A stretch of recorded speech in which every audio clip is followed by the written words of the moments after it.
You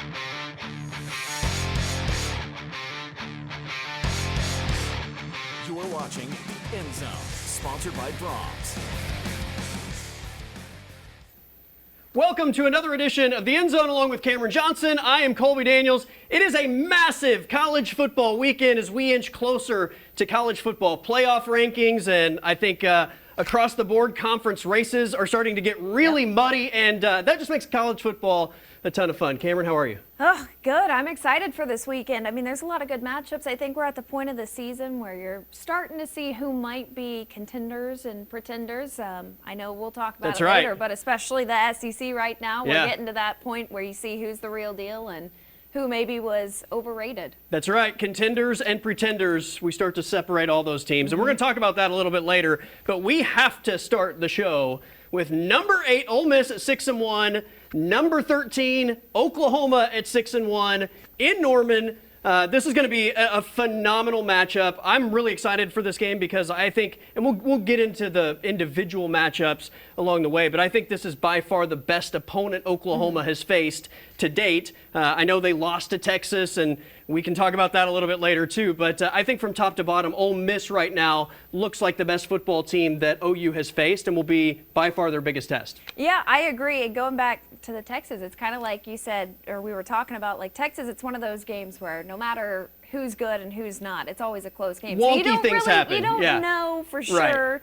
But yeah, this is a great test for Oklahoma. I think it's a classic instance of, you know, the unstoppable force versus the immovable object, because this is going to be a defense versus offense through and through.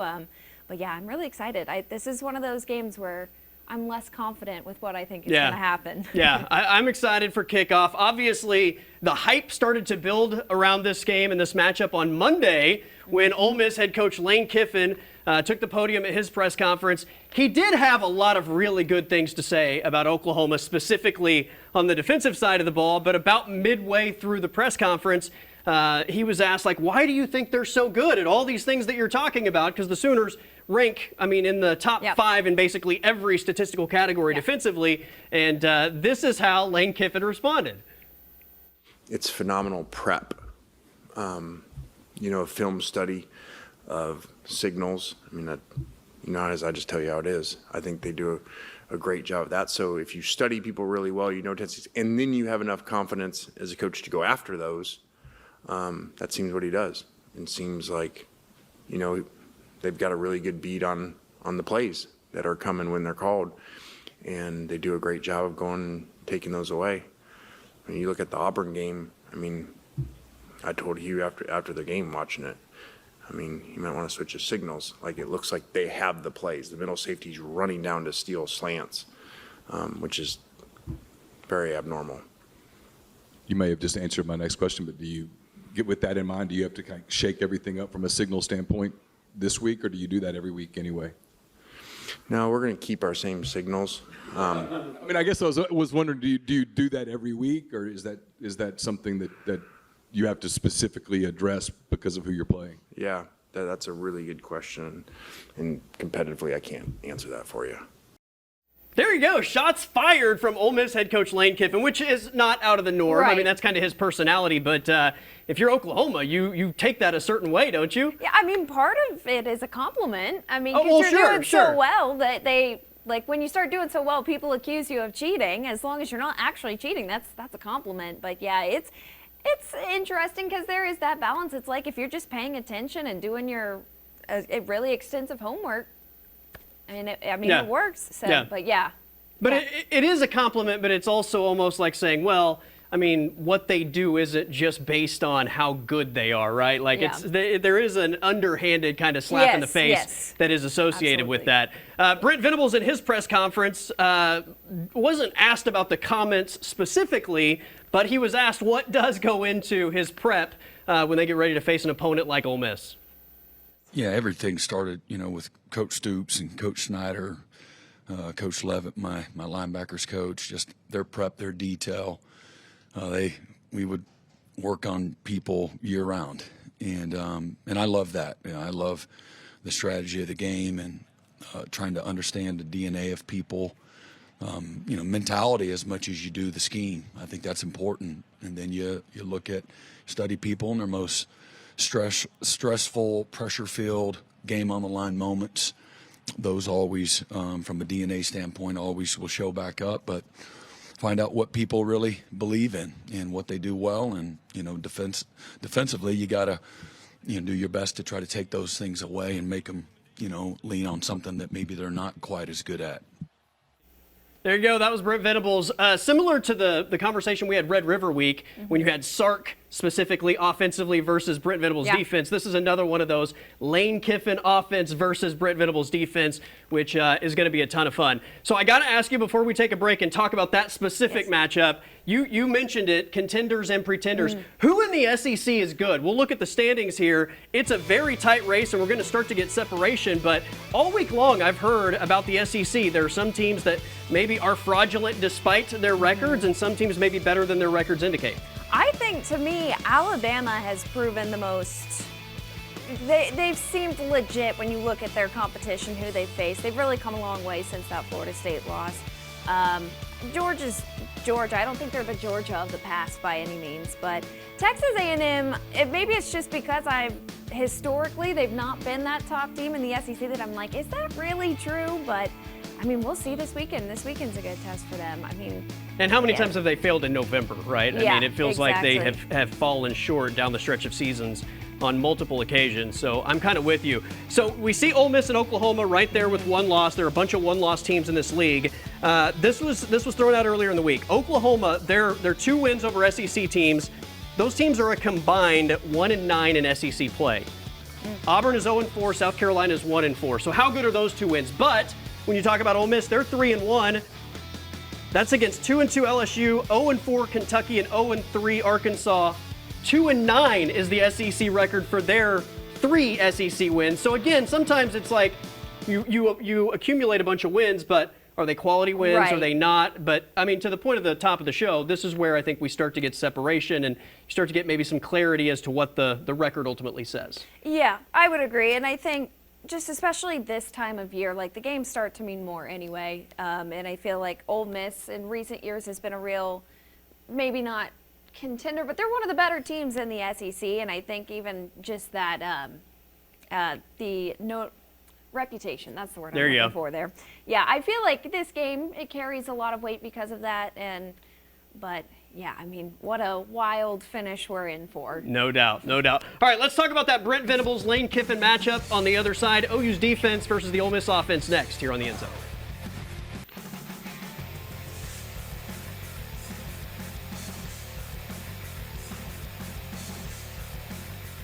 All right, let's jump into the matchup. Oklahoma versus Ole Miss. The OU defense, which is arguably the best in the country, versus the Ole Miss offense, which is one of the best offenses in the country. In fact, Oklahoma currently ranks number 1 in total defense, number 2 in scoring defense, number 3 in rushing defense, and number 4 in passing defense in all of college football. Now, the Ole Miss offense doesn't have the same high-level statistics across the board, but they are the number 8 total offense in the country. By far the best offense Oklahoma will have played to this point. So a massive step up, I think, in terms of just competition for this Oklahoma defense. But a giant spotlight on this matchup. You're also facing a guy that, in Trinidad Chambliss, who was a Heisman contender before their loss last week. He's dropped down in terms of odds, but Oklahoma's defense has done nothing but terrorize quarterbacks all season long. Yeah, I was going to say that's a big key is they've done well against mobile quarterbacks, too. I mean, you look at Jackson Arnold 10 times, technically, he was sacked, and then against Lenora Sellers. They do a really good job of handling that, and I think that's going to be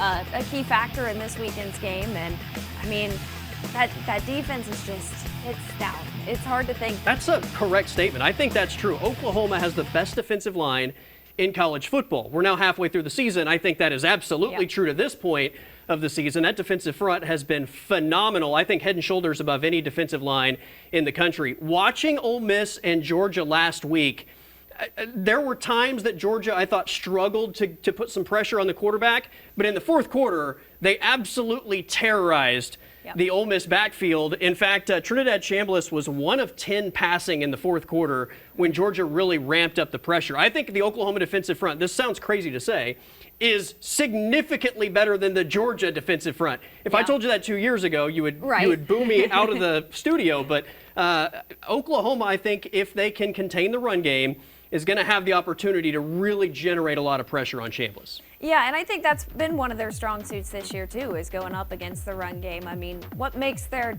defensive front especially impressive, too, is the depth there. It's just like you rotate one guy in, and the guy behind him is just as sturdy. I mean, it's just been impressive to watch them, and I think if they can get the jump early and get after Chambliss early, I mean, that's going to be a real tone setter. The one thing that he does well, if he is protected, is I think he is by far the most accurate passer they will have faced. I mean, Jackson Arnold had opportunities for big plays and just wasn't accurate. Is something to be concerned about as well. Kewan Lacey is a really physical running back. I think he's third in the country in rushing touchdowns. So they're I think, well-balanced offense, but I think it all starts with being able to generate pressure on the quarterback. If he's clean, he can dice you up, but I think Oklahoma has more than enough on the defensive front to ultimately shut him down. All right, let's look at the other side of the matchup on the other side of this break. Is there some Mateer magic for this Oklahoma offense as they return home to Norman against Ole Miss? We'll talk about that next here on the End Zone.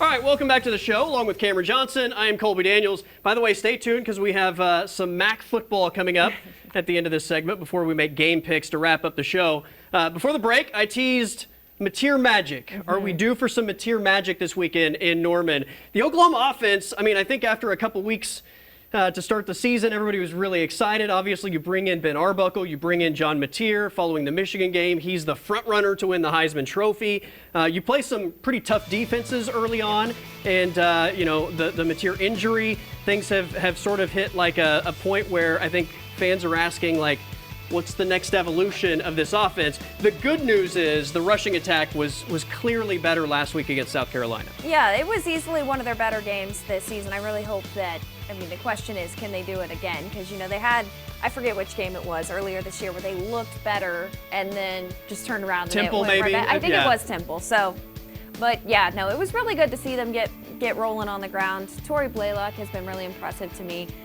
this year. It's been really interesting to see the journey of Jaden Ott, though. Like, you talk about preseason hype to, now he's on the bench most of the time. But yeah, no, it's not just a one and done there. But Blaylock went over 100 yards last week, new career high, 101 yards to be exact.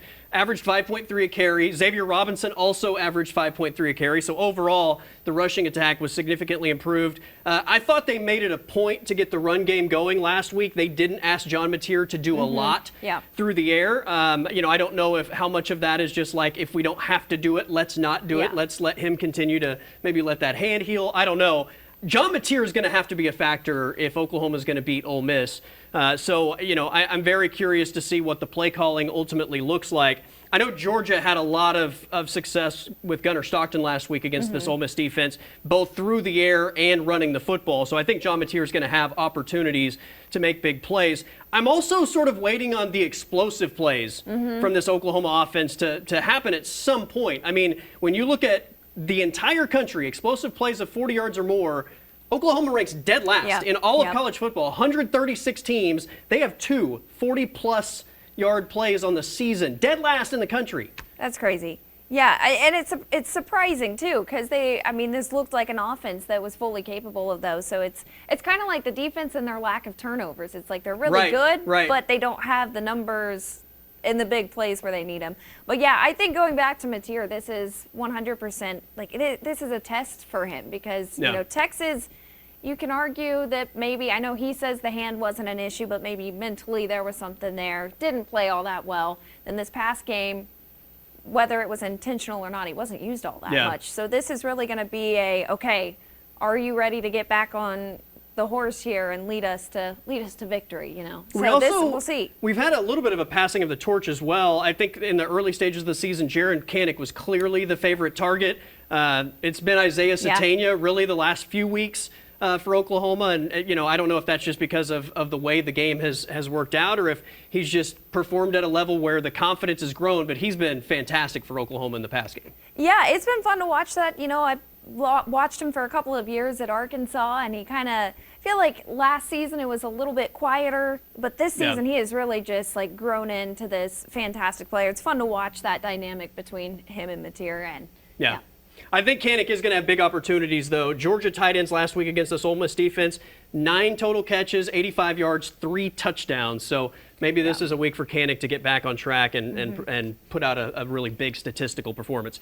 In terms of the quarterback matchup, both of these guys at one point or another have ranked inside the top 3 of the Heisman odds. So looking at the numbers, I mean, pretty comparable across the board. Completion percentage is nearly even. Passing yards, I mean, they're separated by a few yards.